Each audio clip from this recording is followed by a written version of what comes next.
George Washington warned us that political parties bring their own frightful despotism. From gerrymandering to primaries, we the people have allowed political parties to not only rule our elections, but to poison our interactions with their venom and hatred. Will we continue to let these private organizations drag the United States into the ash heap of history? We'll discuss that next on the Constitution Study.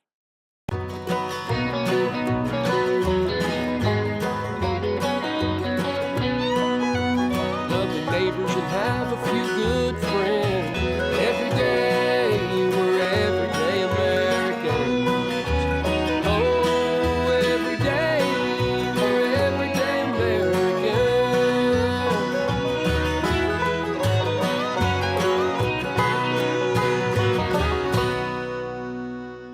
Hello there, everyday Americans. Paul Engel here with the Constitution Study, where we read and study the Constitution.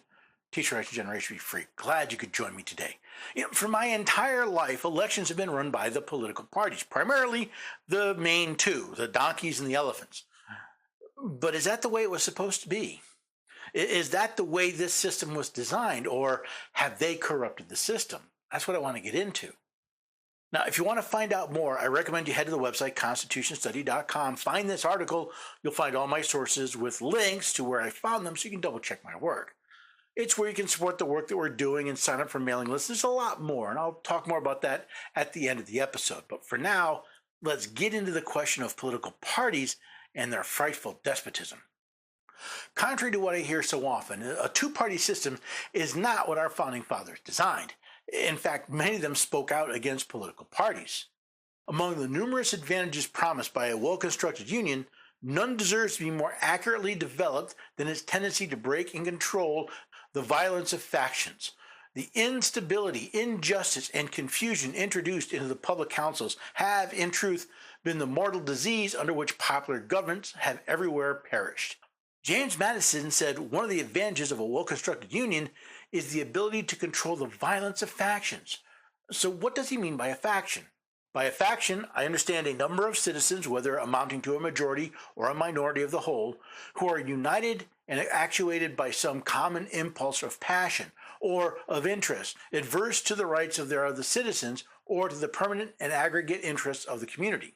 While factions can be anywhere in today's political environment, we call them political parties.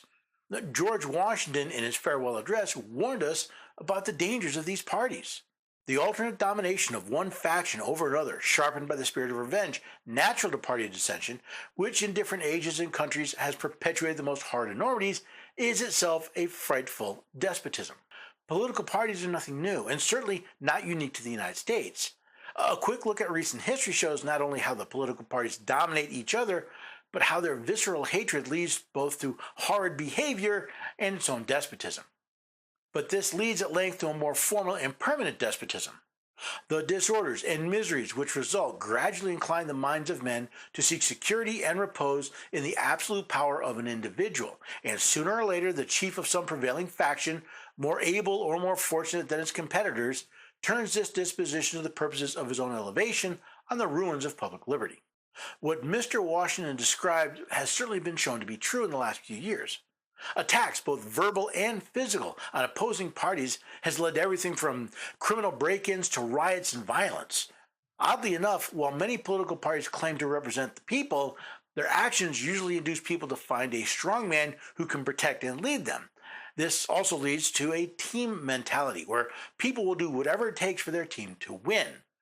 One example of this team mentality is the willingness to support anything that leads to your party winning an election. In the news lately has been the practice of gerrymandering. Gerrymandering in U.S. politics, the practice of drawing the boundaries of electoral districts in a way that gives one political party an advantage over its rival, political or partisan gerrymandering, or that dilutes the voting power of members of a racial or ethnic minority groups, racial gerrymandering. While both of the major political parties have engaged in gerrymandering, recent events show just how far those parties will go to win an election. Texas started this rash of gerrymandering when they decided to redraw their congressional district maps in order for the Republican Party to win more seats in the upcoming midterm elections. California soon responded in kind, but with the goal of winning more seats for the Democratic Party. Then Virginia, Florida, and Tennessee joined the list. All of this redistricting had the solitary goal of winning more seats in the House of Representatives so the party of the state leadership could gain control. Before you think this type of political gamesmanship is unique, we need to know where the term gerrymandering came from. The term is derived from the name of Governor Elbridge Gerry of Massachusetts, whose administration enacted a law in 1812 defining a new state senatorial districts. The law consolidated the Federalist Party vote in a district and thus gave disproportionate representation to the Democratic Republicans. The outline of one of these districts was thought to resemble a salamander, a satirical cartoon by Elkanah Tisdale that appeared in the Boston Gazette graphically transformed the districts into a fabulous animal, the gerrymander, fixing the term in popular imagination. Not only is the idea of gerrymandering more than 2 centuries old, so is the desire to tip the scales in favor of one's own political party. However, that's not the worst of it. Probably the most egregious role of the political parties is the utter takeover of the election process in our states. This is demonstrated by the political primary. What is a primary election? Well, according to Britannica, primary election in the United States, an election to select candidates to run for public office. Primaries may be closed, partisan, allowing only declared party members to vote, or open, nonpartisan, enabling all voters to choose which party's primary they wish to vote in without declaring any party affiliation. Primaries may be direct or indirect. A direct primary, which is now used in some form in all U.S. states, functions as a preliminary election whereby voters decide their party's candidates. In an indirect primary, voters elect delegates who choose the party's candidates at a nominating convention. Now, while Britannica's definition may be technically accurate, it understates the true impact: an election to select candidates to run for public office. Put another way, primaries are publicly funded elections for private organizations so they can limit the names on the ballot. People forget that our political parties are not public entities, but private corporations organized, I believe, under IRS Code 501c4, which includes civic leagues or organizations not organized for profit, but are operating exclusively for the promotion of social welfare, and the net earnings of which are devoted exclusively to charitable, educational, or recreational purposes. That means that American taxpayers in the 50 states are paying to have private organizations determine who will be allowed to vote for us. Yes, technically you can always write in your vote, but in practical terms, the vast majority of the people vote for the names on the ballot, and states have made it extremely difficult for anyone not the choice of a political party to actually win an election. This idea of political parties controlling elections did not come from the Constitution of the United States. And in fact, the term primary did not appear in the Constitution until 1964 with the ratification of the 24th Amendment, which reads, "The right of citizens of the United States to vote in any primary or other election for president or vice president, for electors for president or vice president, or for senator or representative in Congress shall not be denied or abridged by the United States or any state by reason of failure to pay any poll tax or other tax." It was the states, through state law, that the political parties were delegated the power to limit who specifically appears on the ballots. Specifically, the laws in all 50 states that grant automatic access to the ballot of the choice of the political parties recognized by the state. Notice, I didn't say primary winners, but party choices. That's because both parties have tools to ensure their preferred candidate wins the nomination. So how do we deal with these factions? Well, James Madison said, "There are 2 methods of curing the mischief of factions, the one by removing its causes, the other by controlling its effects." Madison conceived of 2 methods of curing the mischief of factions: removing their causes or controlling their effects. He starts with removing their causes. There are again 2 methods of removing the causes of faction: the one by destroying the liberty of which is essential to its existence, the other by giving to every citizen the same opinions, the same passions, and the same interests. It could never be more truly said than of the first remedy that it was worse than the disease. Liberty is to factions what air is to fire, an ailment without which it instantly expires. But it could not be less folly to abolish liberty, which is essential to political life because it nourishes factions, than it would be to wish the annihilation of air, which is essential to animal life because it imparts to fire its destructive agency. Factions exist because of the liberty we have to assemble with like-minded people. If we remove the ability and the liberty of associating with like-minded people, then all liberty is lost and we'd be worse off than with those factions. What about the second method of removing the cause of factions? The second expedient is as impractical as the first would be unwise. As long as the reason of man continues fallible and he is at liberty to exercise it, different opinions will be formed. As long as a connection subsists between his reason and his self-love, his opinions and his passions will have a reciprocal influence on each other, and the former will be objects to which the latter will attach themselves. We could remove the cause of factions by simply removing our own reason and deferring to opinions, but then who would decide what opinions we should follow? This dystopian idea of an external body making up our minds for us is at the heart of the reasons the colonies declared independence, which means removing the causes of factions is simply not possible. The inference to which we are brought is that the causes of factions cannot be removed, and the relief is only to be sought in the means of controlling its effects.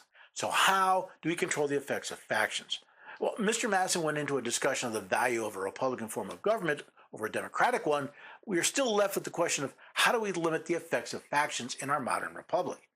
To me, the answer is simple. By removing the effective monopoly over our elections that our states have granted to the political parties.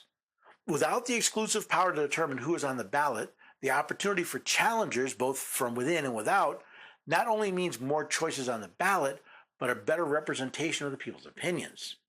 Now, every couple of years, we're told we have to choose the lesser of two evils.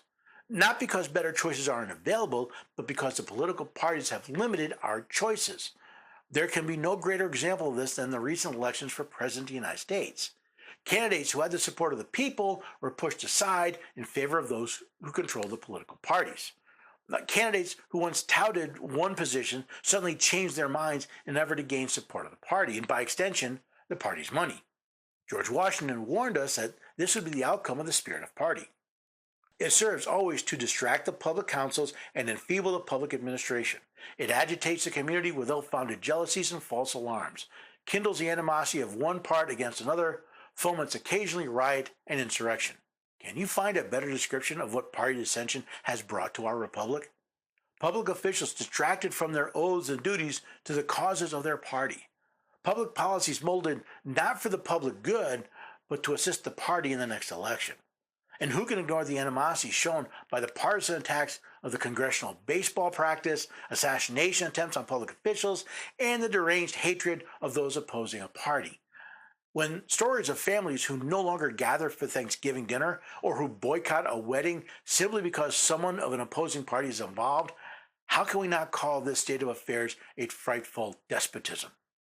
Until the American people convince their states to overturn laws that grant political parties all but monopoly power over the election process, the United States and the several states will continue our downward spiral into horrid enormities that have destroyed other nations.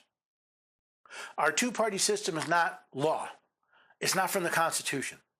It's from the fact that, well, two parties have been able to use state law to entrench themselves into the system. Yes, there are other parties, but except at the local level, they don't generally get a lot of traction. Why? Because the donkeys and the elephants control more of the process. Which means even if you have a third-party candidate win an election, they almost always join with one of the two major parties when it comes to their decision-making. This is the frightful despotism we were warned of.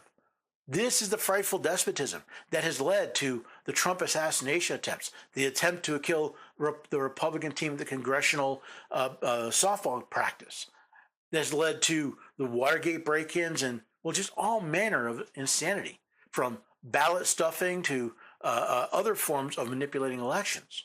These are all the symptoms that's led to this crazy hatred, the justification of all sorts of criminal activity because my party must win. It can justify, again, illegal ballots and playing games with the registration and gerrymandering and all of these things because my party winning is more important than anything else. Which means it's not freedom and liberty people are taking an oath to. It's not even to support the Constitution. That may be the words, but the effect is they're taking an oath to support their party above everything else. Now, if you want to find out more, of course, head to the website, constitutionstudy.com. I suggest you follow my links. There's much more information that I was able to include in this episode. It's also you can follow my mailing list and other tools where I keep you informed on what's going on. Of course, you can also support the work that we're doing here by going to the shop, constitutionstudy.com/shop, and buying a book, buying a t-shirt, or just donating to the cause. All of it's available there. Another way is with your cell phone. See, Patriot Mobile is America's only Christian conservative wireless provider. I joined them years ago because they take a portion of every dollar to support organizations that are defending your rights. I became an affiliate a while back because I wanted to help. So when you go to patriotmobile.com/constitution and you find a plan that works for you and you pay your phone bill, well, part of what you're paying will come here to the Constitution Study. By the way, while you're there, look and see if you're eligible for discounts. Everyone from veterans and first responders to families with multiple lines can get a discount, making it easier to pay your cell phone bill. Don't forget, use the code Constitution at checkout. You'll get your new line activated absolutely free. So support the work that we're doing here. Help preserve the blessings of liberty by going to patriotmobile.com/constitution, finding a plan and discount that works for you, and again, use that code Constitution for free activation. Most of all, I hope you come back and join us here, find out what we're talking about next, and maybe bring a friend or two when we get together for the Constitution Study. Love